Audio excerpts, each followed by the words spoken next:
प्रयागराज महाकुंभ को लेकर के तमाम तैयारियां तो की ही जा रही है। सीएम योगी आदित्यनाथ भी 2 दिवसीय दौरे पर प्रयागराज पहुंच चुके हैं और वहां पर देखिए नंदी सेवा संस्थान द्वारा यहां पर मां की रसोई भोजनालय का जो उद्घाटन किया गया है, सीएम योगी आदित्यनाथ वहां पहुंचे और वहां पर उद्घाटन किया, साथ ही साथ खाना भी परोसा और लोगों तक खाना लेकर भी पहुंचे थे। जो खाने की थाली है वो लेकर खुद लोगों के पास पहुंचे। महाकुंभ में आने वाले श्रद्धालुओं के लिए कई संस्थाएं जो है खाने का भी इंतजाम कर रही है, यानी कि पूरी यहाँ पर तैयारी की गई है। खास तौर पर जो श्रद्धालु यहाँ पर पहुंचेंगे, जिस तरीके से 40 से 50 यहाँ पर करोड़ श्रद्धालुओं के आने की संभावना जताई जा रही है और ऐसे में सीएम योगी आदित्यनाथ 2 दिवसीय दौरे पर प्रयागराज में मौजूद है और इस दौरान खास तौर पर भोजन की व्यवस्था किस तरीके से की गई है इसको लेकर भी यहाँ पर सीएम योगी आदित्यनाथ सजग नजर आए।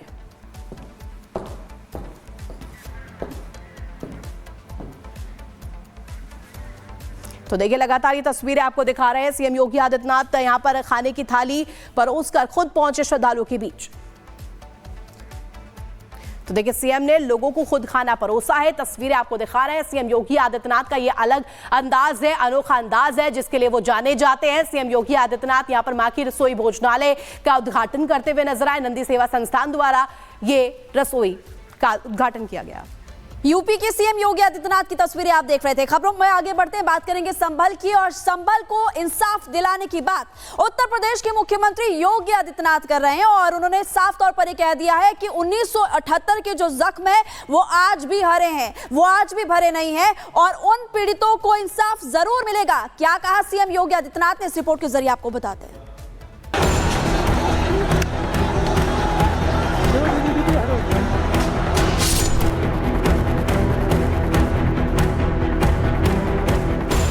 सर्जरी के लिए हमें तैयार रहना होगा। पुराना जख्म का उपचार होना बहुत आवश्यक है, उसका समाधान होना बहुत आवश्यक है। जिन कट्टरपंथियों ने सनातन की केंद्र संभल की डेमोग्राफी बदली, मंदिरों पर कब्जा कर उनका अस्तित्व मिटाने की साजिश की और संभल को बार बार दंगों की आग में झोंका, अब उन सब का एक एक कर हिसाब होगा। इलाज होगा हिंदू विरोधियों का, इलाज होगा कट्टरपंथियों का, क्योंकि बाबा ने ऐलान कर दिया है संभल की सर्जरी का। पुराना जख्म का उपचार होना बहुत आवश्यक है, नहीं तो कैंसर हो जाता हो। सर्जरी एक बार होगी और उस सर्जरी के लिए हमें तैयार रहना होगा। 184 हिंदुओं की सामूहिक हत्या हुई, एक भी दरिंदे के खिलाफ कार्रवाई नहीं हुई, एक को भी कार्रवाई, एक के खिलाफ भी कार्रवाई नहीं हुई। 1978 ये वो साल था जो संभल के लिए काला कालखंड साबित हुआ। एक अफवाह ने दंगे की आग को हवा दी, हिंदुओं को टारगेट कर उन पर अत्याचार की सारी हदें पार कर दी। दरअसल आपसी रंजिश में मस्जिद के मौलाना की हत्या की गई। हत्या का दोष जबरन हिंदू लड़के पर लगा दिया गया। नफरती जमात ने संभल में हिंसा को हवा दे दी। 29 मार्च 1978 को संभल में हिंसा भड़की। बाजार से लेकर सब्जी मंडी सब कुछ जलाकर खाक किया गया। दंगाइयों ने 40 से ज्यादा दुकानें आग के हवाले कर दी। दुकानों में लूटपाट को अंजाम दिया गया। कई हिंदुओं को जिंदा जला दिया गया। 1978 में हुए इस दंगे में 184 लोग मारे गए थे। हिंदुओं के खिलाफ हुई बर्बरता की अब फाइल खुलेगी। तुष्टीकरण के कारण हिंदू पीड़ितों को न्याय नहीं मिला, न ही हिंदुओं को मुआवजा मिला, लेकिन अब योगी का राज है, न्याय भी मिलेगा और दोषियों को सजा भी। सीएम योगी के प्रयागराज दौरे का दूसरा दिन आकाशवाणी चैनल का किया शुभारंभ और यूपी स्टेट पवेलियन प्रदर्शनी और डिजिटल कुंभ प्रदर्शनी का भी किया उद्घाटन। महाकुंभ पर बोले सीएम योगी आदित्यनाथ, जो भाव अयोध्या के लिए था वही भाव आज प्रयागराज के लिए भी है। सैकड़ों एकड़ जमीन से हटाया भूमाफिया का कब्जा। ये तो प्रयागराज में तो सैकड़ों एकड़ भूमि पे तमाम भूमाफियाओं ने कब्जा किया हुआ है और देर सवेर तो खाली होना ही है। बीजेपी ने फिर अरविंद केजरीवाल को बताया पूर्वांचल विरोधी पोस्टर जारी कर कहा कि पूर्वांचल समाज का अपमान केजरीवाल की पहचान।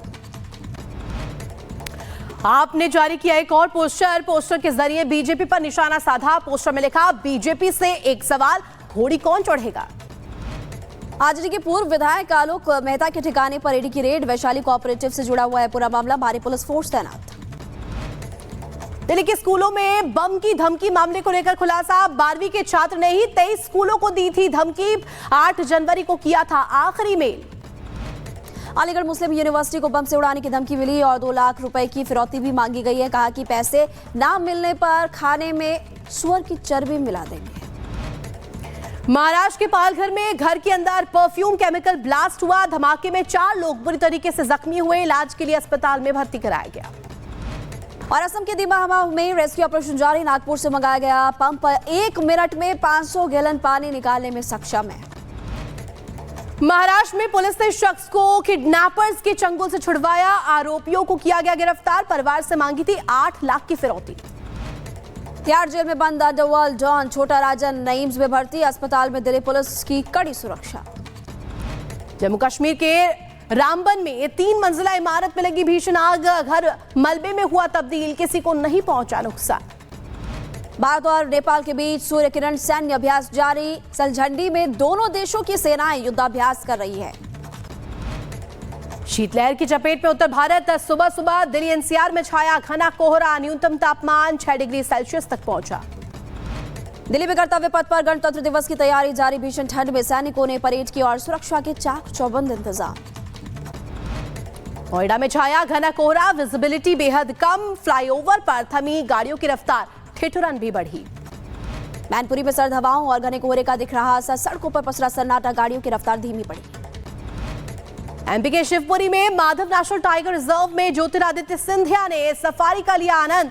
जंगल सफारी का वीडियो भी शेयर किया। मथुरा दौरे पर एमपी के सीएम मोहन यादव। कोल्हाड़ में लस्सी पी डिजिटल की पेमेंट। तस्वीरें भी सामने आई।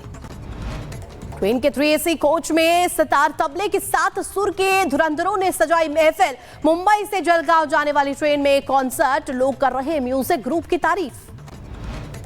गली में तेज रफ्तार में टेम्पो चलाना भारी पड़ गया। गली में टेम्पो पलट गई। चालक भी दूर जाकर गिरा। तस्वीरें आपको दिखा रहे हैं।